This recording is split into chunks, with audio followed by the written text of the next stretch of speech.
मैं हिंदी विषय का अध्यापक एकनाथ कळमकर एसएसजीएम कॉलेज कोपरगांव 12वीं कक्षा का दूसरा पाठ है निराला भाई।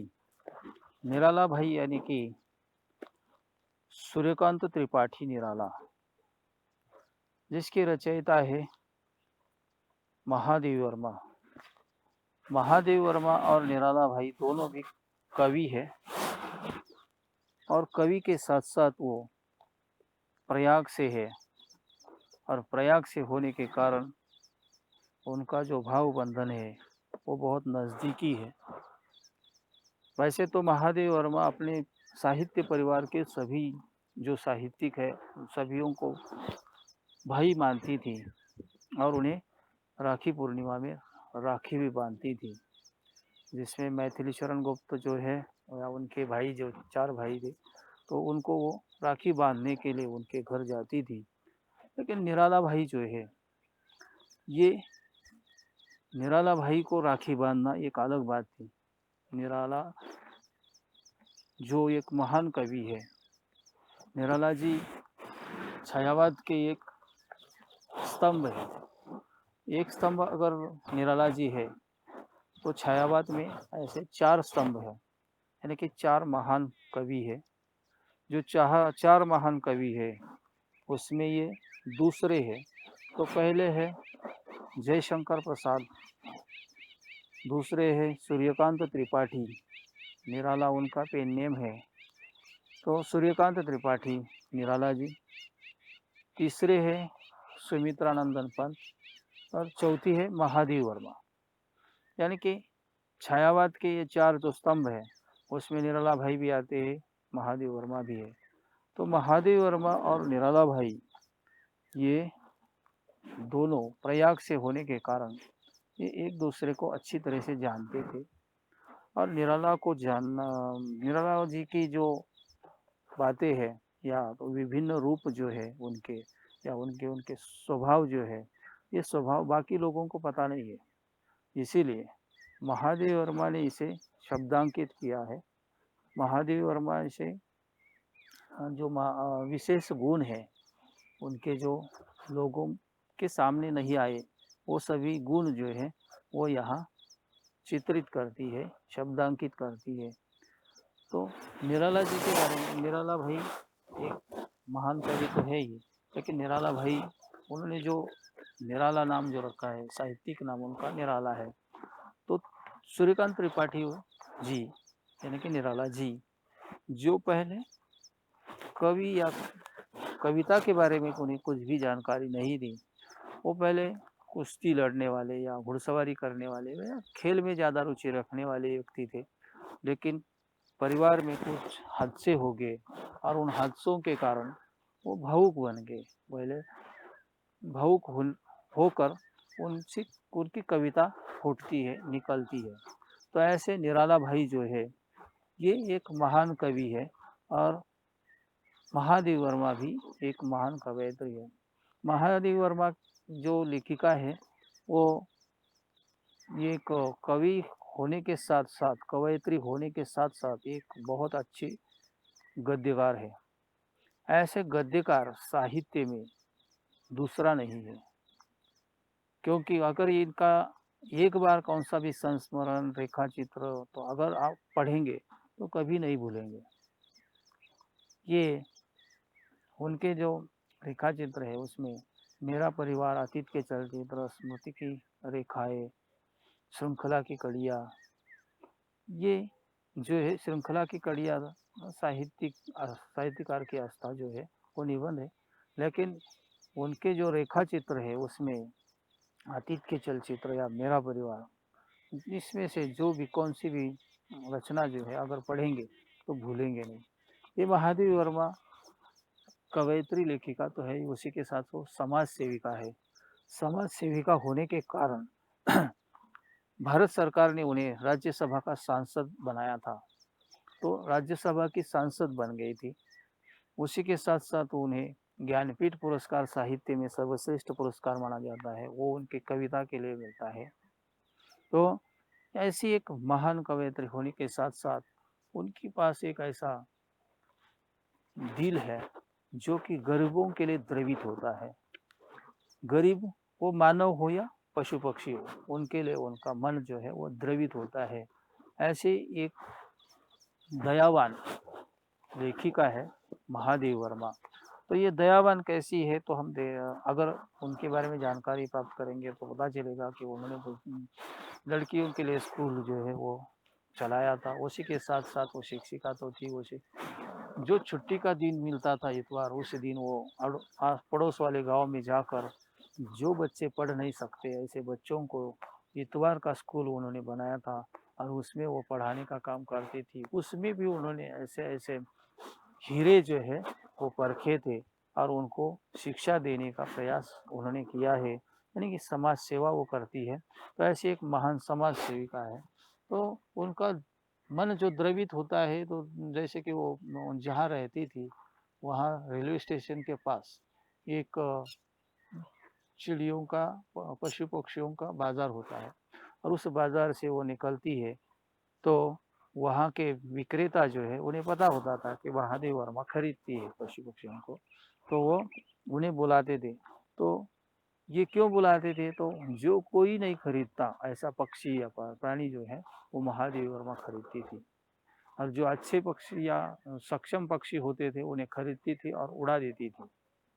यानी कि गरीबों को, विक्रेताओं को भी पैसा मिलना चाहिए, ये उनका एक विचार था। और इसीलिए वो पक्षियों को उड़ा देती थी, जंगल में जाकर छोड़ देती थी। और जो नहीं उड़ सकते, नहीं चल सकते, ऐसों को घर ले आती थी और उनके परिवार में उसे रखती थी। उनका नामकरण होता था और बहुत सुंदर तरीके से उन्हें उनकी शुश्रूषा करती थी। और उसके बाद वो बड़ा होता था तो उसका भी चित्रण वो करती है। तो वो विलोभनीय है, बहुत ही सुंदर है। ऐसी एक महान लेखिका यहाँ लेखिका के रूप में है, वो कवयित्री के रूप में नहीं है, क्योंकि उन्होंने यहाँ गद्य लिखा है निराला भाई। निराला भाई ये संस्मरण है। संस्मरण यानी कि ये किसी की याद में उनके बारे में लिखना। तो ये महादेवी वर्मा ने यहाँ निराला जी के बारे में लिखा है। निराला जी के बारे में ये एक उनका एक प्रसंग है और वो प्रसंग वो यहाँ बताती है कि राखी पूर्णिमा है, जो कि उस दिन राखी पूर्णिमा के समय, रक्षाबंधन के दिन, वो निराला भाई को पूछती है कि आपके हाथ में किसी ने राखी नहीं बांधी, तो राखी बांधी नहीं है। ऐसा जब निराला भाई ने कहा, निराला भाई को उन्होंने कहा, तो निराला भाई ने कहा कि कौन बहन हम जैसे भुक्कड़ को भाई बनवाएगी।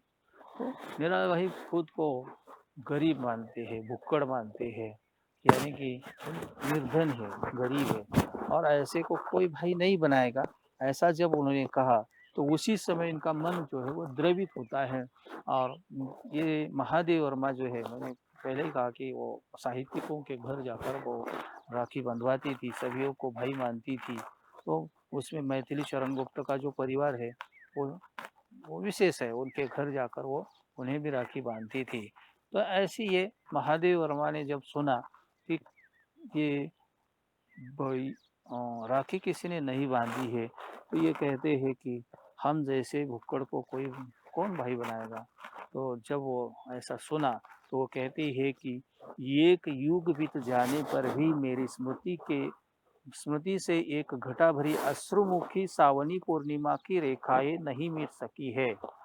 महादेवी वर्मा जो है उनके गद्य में भी कविता छलकती है।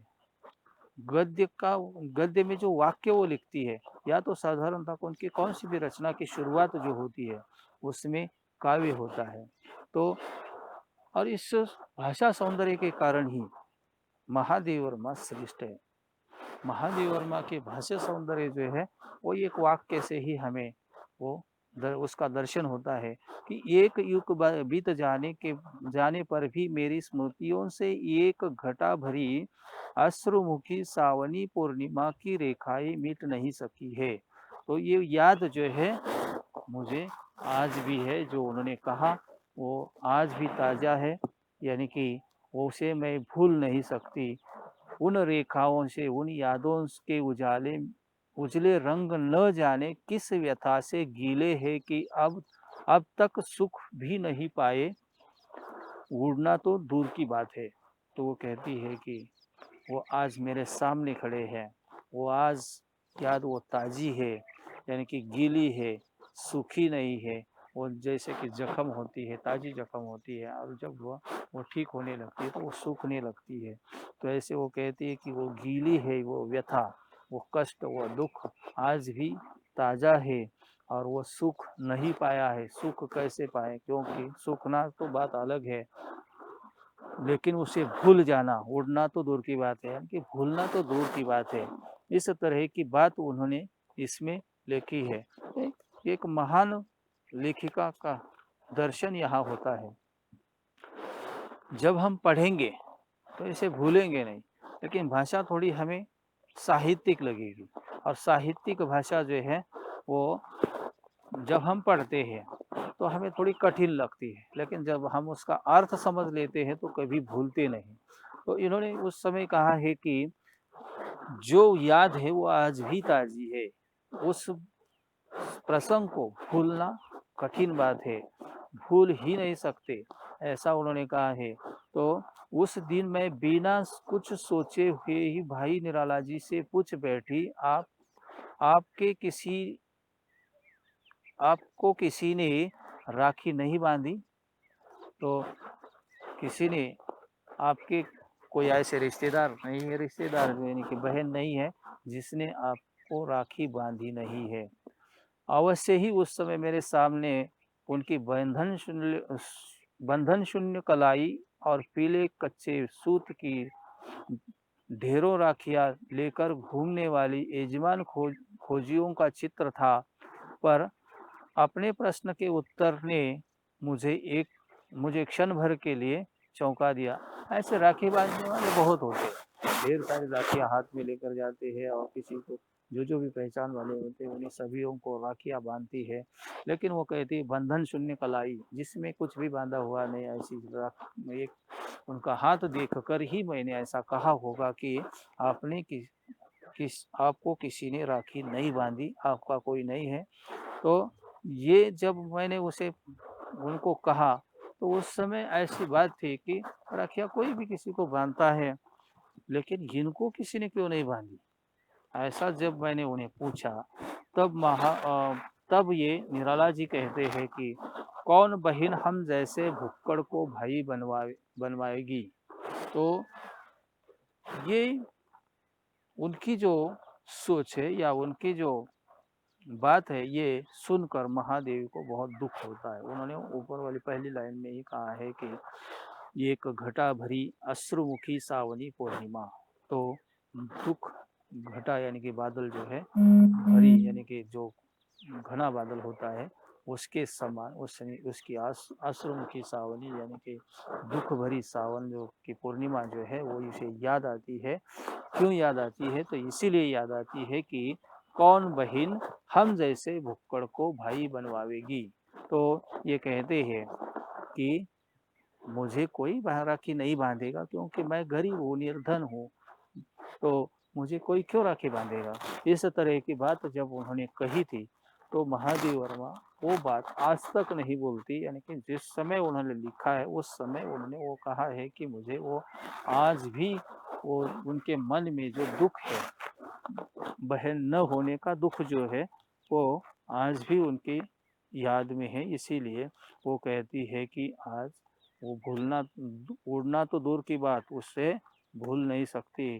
तो ये कहती है कि इसके उत्तर ने ये उत्तर में बनवायोगी में जो उत्तर देने वाली जो उनकी एकाकी जीवन की व्यथा थी या चुनौती, यह कठिन बात है। तो ये कहती है कि उनका जो कहना था उस समय, मुझे उन्होंने जो उत्तर दिया था कि राखी क्यों आपके हाथ में राखी किसी ने नहीं बांधी, इसका उत्तर उन्होंने जो दिया था कि मेरे जैसे भुक्कड़ को कोई कैसे भाई बनाएगा। तो ये जो उन्होंने उत्तर दिया था उसमें एकाकी जीवन की व्यथा थी या चुनौती थी, ये कहना कठिन है, क्योंकि निराला जी को पहचानना बहुत कठिन बात थी। इसलिए वो कहते हैं कि उनका दुख था या मुझे चुनौती थी, ये मुझे पता नहीं है, ये बहुत कठिन बात है। पर जान पड़ता है कि किसी अव्यक्त चुनौती के आभास ने ही मुझे उस हाथ के अभिषेक की प्रेरणा दी, यानी कि मुझे उस एक प्रेरणा मिली कि इनके हाथ में राखी बांधनी चाहिए। तो इसके लिए वो कहते हैं कि इसी के कारण मुझे एक अव्यक्त चुनौती का आभास हो गया और मैंने उस आभास से ही मुझे प्रेरणा मिली और उस प्रेरणा से ही मैंने उन्हें राखी बांधी थी। जिसने दिव्य वर्णगंध मधु वाले गीत सुमनों से भारती की अर्चना की है, यानी कि साहित्य सेवा उनकी जो श्रेष्ठ साहित्य सेवा है, दिव्य वर्णगंध मधु वाले गीत जो है, जो सुमनों से यानी कि रचना के पुष्प, रचना के फूल जो है, उन्होंने इस साहित्य की अर्चना की है, सेवा की है। उस हाथों में राखी बांधने का जो भाग्य है मुझे मिला, यानी कि महान व्यक्ति को राखी बांधने का मुझे मौका मिला। और अर्चना भी की है। उसने मधुगंध वाले गीत सुमनों से भारती की अर्चना भी की है और बर्तन मांजने, पानी भरने जैसे कठिन श्रम साधना से उत्पन्न स्वेद बिंदुओं से मिट्टी का श्रृंगार भी किया है। यानी कि उन्होंने महान कार्य भी किए हैं, महान रचनाएं भी लिखी है जिस हाथ से, उसी हाथ से उन्होंने कौन सा काम किया है, तो पानी भरने का काम किया है, बर्तन मांजने का काम किया है। ऐसे कठिन श्रम साधना उन्होंने की है और ऐसी कठिन श्रम साधना करने वाले जो हाथ है, उस हाथ से को राखी बांधने का सौभाग्य मुझे मिला और श्रम साधना करते हुए स्वेद बिंदुओं से मिट्टी का श्रृंगार भी किया। स्वेद यानी कि पसीना, पसीने के बिंदु जो है कि पसीने जो है, पसीना जो जमीन पर गिरा उससे जमीन का श्रृंगार बढ़ गया। ऐसे महान हाथों को, महान व्यक्ति को राखी बांधने का सौभाग्य मुझे मिला, ऐसा महादेव वर्मा इसमें कहती है।